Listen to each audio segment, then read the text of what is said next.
যারা একাদশ এবং দ্বাদশ শ্রেণীতে পড়ো তাদের জন্য একটি গুরুত্বপূর্ণ বিষয় নিয়ে আজকে আলোচনা করতে যাচ্ছি। সে বিষয়টি আসলে কি? সে বিষয়টা হলো প্রথম অধ্যায়।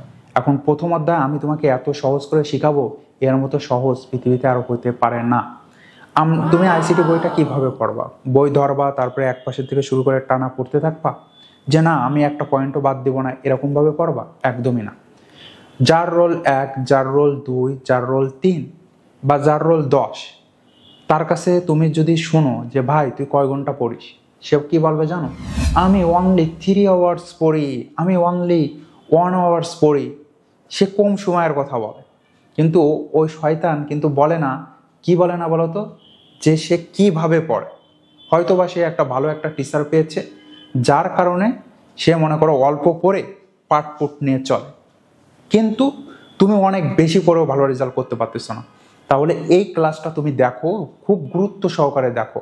আশা করি তুমি বুঝতে পারবা যে কম পড়ে তোমার গতি এত স্পিড হবে যা বলার মতো না। এবং এই ক্লাসটা তুমি যদি প্রথম থেকে সুন্দর করে আমি যেভাবে যেভাবে বলি সেভাবে সেভাবে আমার কথা যদি তুমি শুনো, তাহলে অবশ্যই এই ক্লাসটা তোমার জন্য গুরুত্বপূর্ণ, ইন্টারেস্টিং হবে।